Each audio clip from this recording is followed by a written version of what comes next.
All right, so we're going to be talking now about the progressive era, and we're going to start off with a little bit of review. But in order to do that, I think that we need to look at the problems that existed in the Gilded Age. Can someone tell me why we called it the Gilded Age? Because on the outside, pretty on the outside, inside, not so much, right? Not nearly as glittering as it appears. So can you name for me some of the problems that we found in the Gilded Age? poor sanitation, Okay, poor sanitation. What else?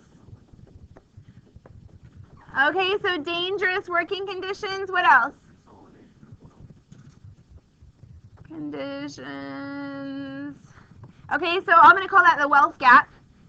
So the wealthy get richer, the rich get richer, and the poor get poorer. What else? Sure, so we've got political corruption, both in the form of like political bosses, as well as like just the control that trusts have in the Senate because of their outsized influence. What else? Sure, so we've got lots of, I'm going to call it just discrimination more broadly. So nativism, segregation and Jim Crow in the South, antagonism against the Native Americans, all of that. Anything else? Yeah, so like monopoly power, which like hurts economic interests. Small businesses can't compete. Things like that. What? Sure. So like I'm going to call it market instability. So we've got overcapitalization, speculation going on, which can lead to these sort of boom and bust periods like the Great Panic of 1893. Any other ideas? So certainly there are others, and we'll talk about a few of them as we go on. But these are just some examples. And so basically, what I want you to think about is this. In the year 1800, if you could transport yourself back a century now, in the year 1800, well, lots of centuries from now, but we're here in 1900. So go back to 1800, and this is, Jefferson has just been elected. The country is still pretty small. We don't have Louisiana Purchase yet. In 1800, if you worked really hard and did everything right and were never lazy and made good decisions, was there much of a chance that you were going to starve? yeah, No, probably not, right? Probably not. Again, there are acts of God, like a lightning hits your barn and burns up all your stuff and you or die, whatever. But for the most part, even the very poor, who would have to work really hard, nobody's saying you want to be poor in 1800, but they probably had a small plot of land, or they could go out way on the frontier, and yeah, they have to fight the Indians every now and then, but they could grow enough, they could feed their families, they could make it work for the most part. So you might understand why in 1800, nobody would have ever even dreamed that the government should provide stuff to poor people, right? Because if the only reason you'd ever be desperately poor was because you were lazy or stupid or hadn't worked very hard, then why should the government make any provisions for you? On the other hand, if we fast forward a century to 1900, don't you agree that there are lots of people who did everything right their whole lives? They worked really hard, they started to work every day, they learned a skill, and through no fault of their own, all of a sudden their family is on the street. They can't provide for their family. Maybe the machinery was malfunctioning because it wasn't safe. And so, the family was the breadwinner. Or maybe the guy goes into work every single day, does a really great job, but all of a sudden a whole bunch of immigrants show up who are willing to work for less, and he's fired for no reason at all, didn't do anything wrong, but because someone else will work for less. Or a farmer in the West does everything right, claims their homestead, works really hard, gets everything planted, gets that information from the agricultural schools, he does everything, but some, fluctuation in the crops in India, halfway around the world, means that crop prices in America drop, and all of a sudden the farmer can't, doesn't have enough money to pay their mortgage. You can see how, as the economy has changed, as globalization has occurred, even to a small scale, at least compared to today, as we move more into a true sort of market system, as opposed to where we have sort of individual economies, problems are bigger than the individual. You can do everything right and still fail. And so it's near this turn of the century, especially after that Panic of 1893. Remember the big drama and Coxey's army comes demanding help and all this business? It's after that sort of crash that we begin to see more and more people thinking, I think the government should step in. And it's hard, I think, for students to grasp, for any of us, to grasp why this is so significant. Because for our whole lives, of course the government make sure that businesses don't put poison in people's food. Of course the government doesn't let businesses have unsafe conditions for their workers. Of course the government makes sure that nobody can be kicked out of their house if they paid their mortgage every time. Of course. But at that time, around the turn of the century, 1900, the government didn't do any of those things. And the idea that the government would get involved, remember the Constitution has a list of rights, as enumerated powers. None of them says, shall create a Food and Drug Administration to ensure the quality of it doesn't say that. So it really did take a pretty big crisis. It took this drama of the Gilded Age, where we see all of these really massive problems, to begin to build this consensus that actually we think the government should expand. And so the progressive era is, I don't really think I can over-exaggerate the sense that the progressive era sets up the kind of government we have today. The idea that the government should be involved in one way or another in helping to have safeguards for consumers, to ensure broad ideas of social justice.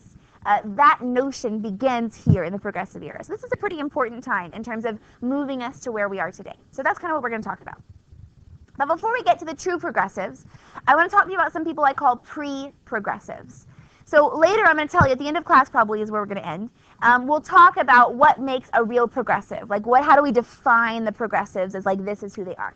But before the true growth of the progressive movement, we see others who are beginning on this vein. And one of them, or one of those groups, are the populists. So when you hear populists, you should automatically think farmers. Absolutely. So the farmers have been calling for government intervention all along, right? We did that practice multiple choice question.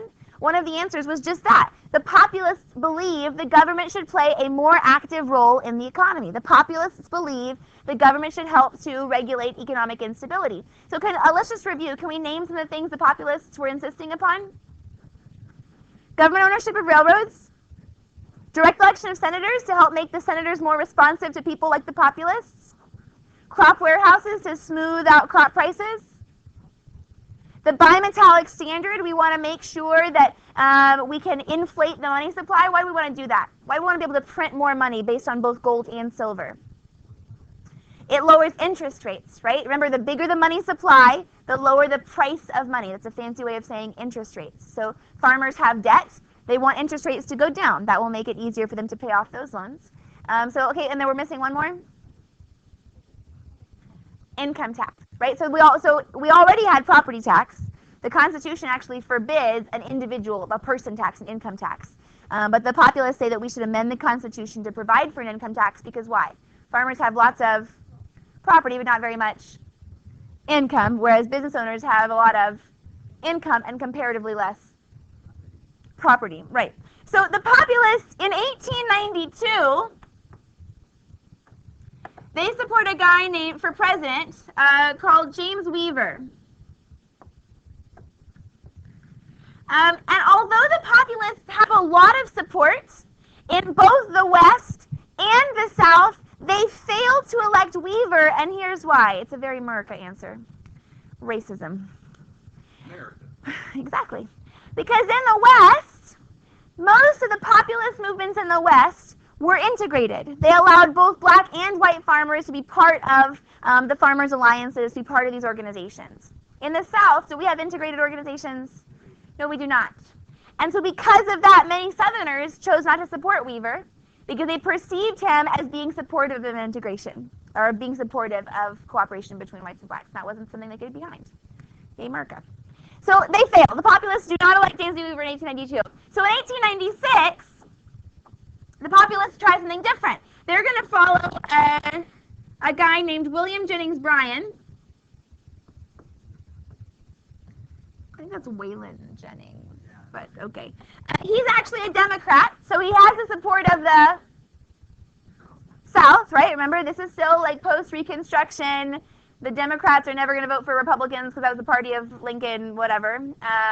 Okay, so they're going to vote for, so the populists are going to support William Jennings Bryan. And they do a really good job. Every single southern and western state votes for William Jennings Bryan. But his opponent, William McKinley, who's a Republican, is going to carry every single industrial state. So all of the Northeast and some of the old Northwest, Michigan, Illinois, Pennsylvania. And he wins. William McKinley wins. William Jennings Bryan does not become president. And the map is sort of astounding. It looks a little bit like the map in 1860. Remember what the map in 1860 looked like? What did it look like? Yeah, all Lincoln, the North and West-ish. A couple of constitutional Union Party states, and then Douglas and Breckinridge splitting the South, right? So very divided regionally. Well, this was even more divided regionally. The whole West and South votes for Bryan, and McKinley still wins. And this is important because it's showing that rural interests are not politically successful. That the farmers are never going to win anything in government unless they find some way to ally with industrial states, or at least industrial workers. So this is a pretty big watershed moment. While we're here, since we haven't quite taken the period 6 exam yet, that's Friday, don't forget. While we're here, I want you to remember that William Jennings Bryan, the biggest part of his platform was the bimetallic standard, right? He wants us to increase our money supply by coining money based on both gold and silver. Well, as William McKinley says, no, we got to stick to the gold standard. So that was a big issue in this election. But okay. So the populists are going to try to make these reforms. Now, somewhere I want you to keep track of the reforms that the populists wanted that are in fact enacted. Because, for example, one of the first reforms the populists are successful in achieving is government regulation of the railroads. Now, the government doesn't own the railroads. They don't take them all over. They don't nationalize them. But the U.S. government does pass the Interstate Commerce Act, creating the Interstate Commerce Commission. And the Interstate Commerce Commission's job is, guess what? To regulate the railroads. They pass laws or regulations that say things like the railroad companies must publish their rates. No more secret rates where you don't know, they can just tell you, size you up and decide how much to charge you. They have to publish their rates. This is how much we're going to charge per ton, per freight rate, whatever it is. They have to stop discriminatory price structure. They can't charge one thing for one good, like one thing for a ton of corn and one thing for a ton of steel, to charge the same for either. And other kinds of regulations. They have to have provide utility service, allow other things along the right of way. Anyway, just a whole bunch of other rules. But so this is one success of the populists. And we're going to find that although the populists were not electorally successful, they don't win offices hardly at all. They are really successful because what they begin to do is call for government reform. Fine, we're not going to be in charge. We're going to call on those who are in charge and try to get some reforms enacted. Another pre-progressive, so we're not quite the progressives yet. Another pre-progressive is a guy named Jacob Riis. This, by the way, is going to be a name-heavy unit. There's going to be lots of people to learn about. And Jacob Riis is one of them. So this guy, Jacob Riis, he's an immigrant. He's from a country in northwestern Europe that I can't remember. Scandinavia, Norway, I don't remember. Anyway, he's an immigrant, and he comes to the country, and he's a journalist. He's a photographer. He works for various newspapers, takes pictures for their stories, whatever it is. But he becomes sort of convicted that, if only people knew how terrible the conditions were in the cities, people would want to do something about it, Like, people aren't jazzed up about reforms to help the poor because they don't know how bad it is. So he thinks if he can just get the word out there about what the conditions are like, that he can really spark, people will want to make changes. So he goes in and out into these tenements and these slums, and he takes all these pictures and he publishes them in a book. You need to know the name of the book. He publishes them in a book called How the Other Half Lives. Jacob Riis publishes a book, How the Other Half Lives. How the Other Half Lives. And in Jacob Riis's book, How the Other Half Lives, he publishes these pictures. Here are some examples.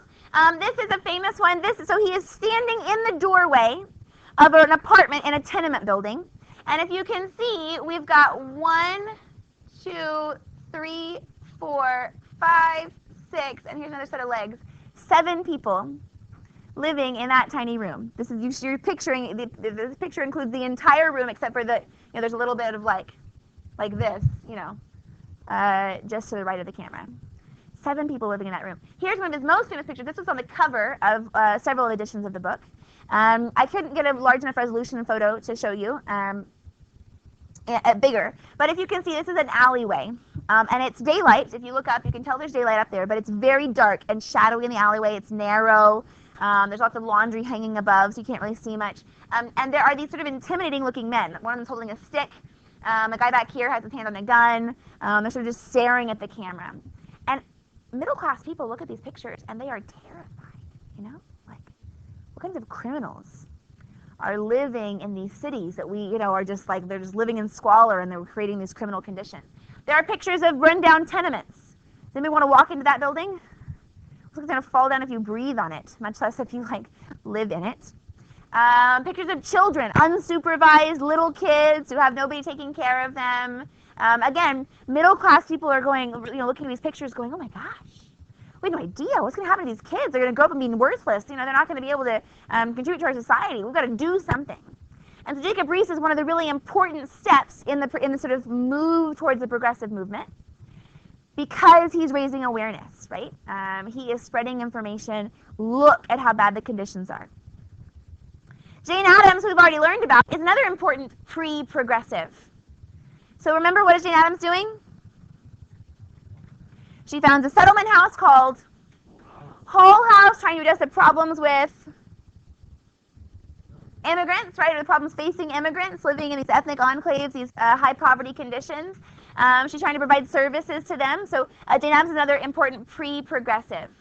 There are other pre-progressives who are looking at race relations. We know these guys. This is Booker T. Washington. What is Washington trying to do? Yeah, trying to advance economic equality for African Americans. He founds Tuskegee Institute. It's a trade school trying to provide skills for black laborers in the South. Then this guy, my mouse is picking his nose. What is he doing? Or who's that guy? W.E.B. Du Bois, and what does he want? Immediate social, political, and economic equality. He wants it all.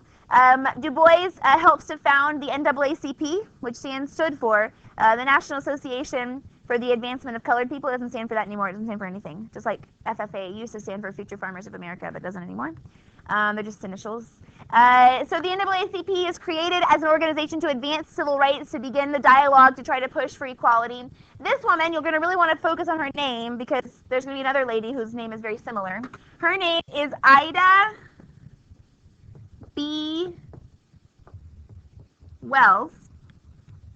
Ida B. Wells.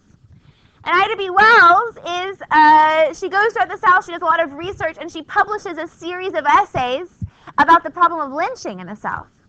Because there are still many, many African Americans in the South who are being absolutely murdered in public, in broad daylight, with absolutely no justice for those around them. Yes?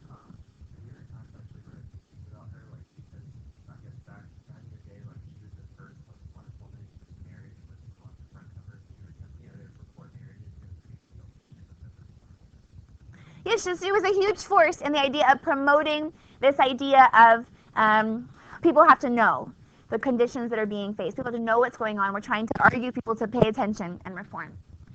Plessy versus Ferguson, this is just review. This is from the last unit. Remember, it was the Supreme Court that established the precedent of everybody equal, allowing for segregation. So there's all of that. But those people are all pre-progressives, and here's why. They don't meet all the criteria for what we define as the progressive era. So we're going to go over those criteria right now.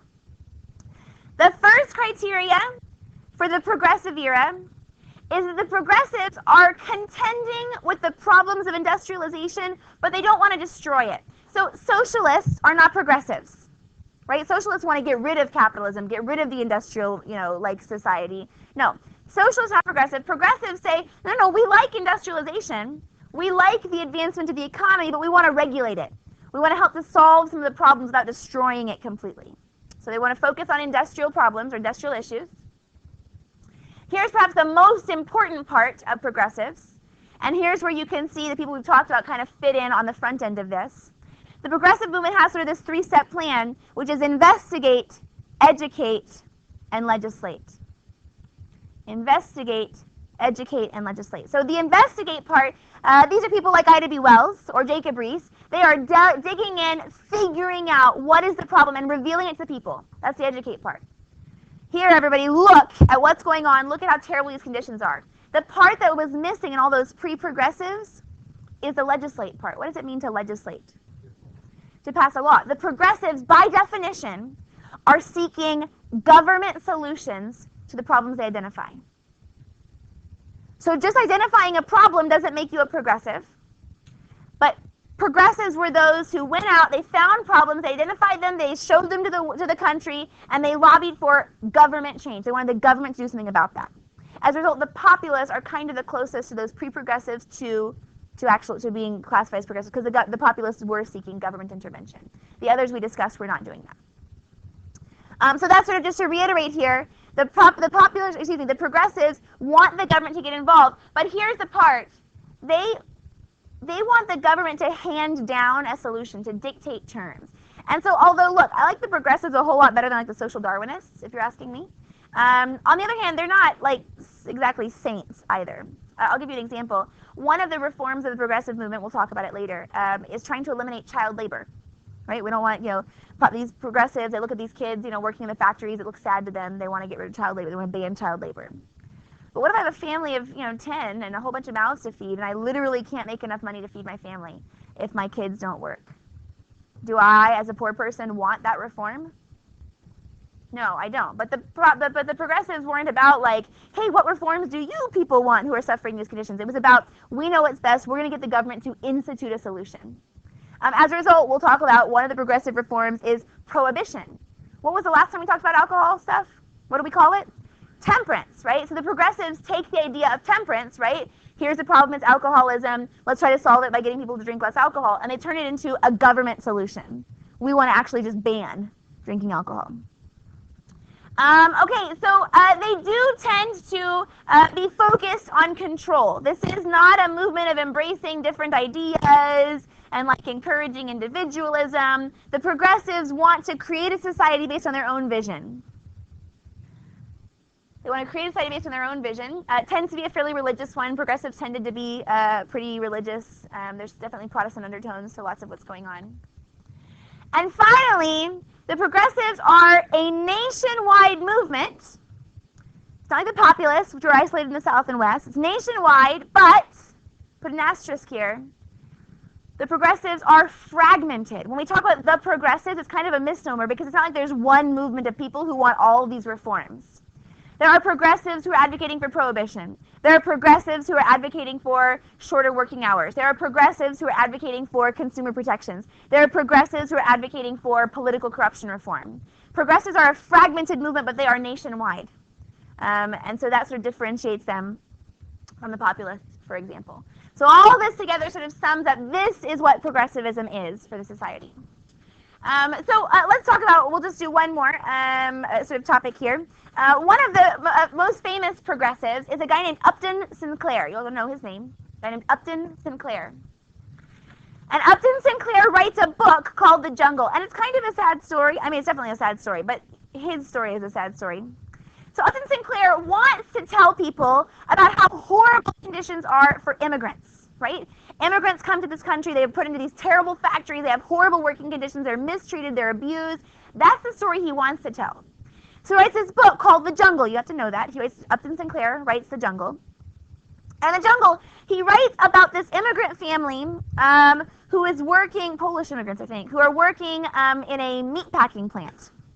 And he writes about how, one of them, is working with the chemicals to process the meat, and it, gives him burns so bad that his skin falls off of his arm in chunks, and he is disfigured, and it, drips into the, meat he's working with, and he's forced to keep working even though he's, in desperate pain. Writes about a guy who, gets into a fight with the manager and is pushed into the meat grinding machine, and parts of his, arm are ground up along with the rest of the meat or whatever. He writes about stories about how they're being forced to work in these storerooms. The mice are getting in, so they're told to put a bunch of rat poison in there, so the rat poison kills the mice or kills the rats or whatever. And then they're forced to work so quickly they just shovel up these piles of meat into the processing equipment with dead rats and poison and all into the process. Anyway, right, so all these horrible, dangerous things are being asked to do. But any of you worried about the immigrants, or are you worried about your hot dogs, huh? People read this book and they don't even think twice about the immigrants. They go, the meat. What is in my food? And so Upton Sinclair, he writes this like super fateful article in this newspaper. Basically says, I tried to shoot the nation in the heart and I missed and hit them in the stomach. And it's true because people read Upton Sinclair's book, The Jungle, and they are horrified and they begin insisting, remember here's the progressives work, right? They investigate what's the problem, they educate, they spread the information around often through journalism, and then they legislate. People then push for the government to pass laws regulating what's going on. And so in fact, we get the attention of Teddy Roosevelt. He's the president at the time that this is all going down. He creates this term called muckraker. He doesn't like Upton Sinclair and his ilk. He thinks they're just digging up trouble, just trying to make people unsatisfied with society, make people mad. He calls them muckrakers. It's kind of a derogatory term, but the muckrakers end up taking it as a positive. So these muckrakers, they're just, stirring up the muck, but he has no choice. He has to act. He has to act, and so he's going to, or Teddy Roosevelt will preside over the passage of the Meat Inspection Act of 1906. The Meat Inspection Act of 1906. Which is in fact going to do exactly what you think it's going to do. It's going to create people whose job it is to inspect meatpacking plants, to ensure that there are no diseased animals being processed, to ensure that there are minimum standards of sanitation for like the actual processing equipment. I still wouldn't eat a hot dog from the 1900s, but anyway, it was better than it had been. So the Meat Inspection Act of 1906 is going to be the result of Upton Sinclair and his work. What was this book called? The Jungle. Very good. Okay, so some other issues that come up. There are these things called patent medicines. I'm going to show you some ads about patent medicines. But Collier's magazine is going to run a series of articles about these patent medicines, an expose, if you will. Here are all the things that are in these medicines. I'll show you some of these. So here's Fat Off Obesity Cream. Ooh, I like this one. Dr. Williams' Pink Pills for Pale People. Our son Willard was absolutely helpless. His lower limbs were paralyzed, and when we used electricity, he could not feel it below his hips. Finally, my mother, who lives in Canada, wrote advising of the use of Dr. Williams' Pink Pills for Pale People, and I bought some. This was when our boy had been on the stretcher for an entire year and helpless for 9 months. In 6 weeks of taking the pills, we noticed signs of vitality in his legs, and in 4 months, he was able to go to school. It was nothing else in the world that saved the boy than Dr. Williams' Pink Pills for Pale People. Don't know. Here's Doctor's Mixer Special Treatment Mixers Cancer and Scrofula Syrup, world-renowned blood purifier. Look, this, not a physician. Cures cancer tumors, erysipelas, abscesses, ulcers, fever sores, goiter, catarrh, salt room, scald head, piles, rheumatism, and all blood diseases. Here's a before and after picture. Look at that. Totally magic. Electromagnetic bathing fluid. Cures neuralgia, cholera, rheumatism, paralysis, hip disease, measles, female complaints, necrosis, chronic abscess, mercurial eruptions, epilepsy, and scarlet fever. Bathing fluid. Yeah, going together. Okay, so we'll pick up on what happens to patent medicine tomorrow.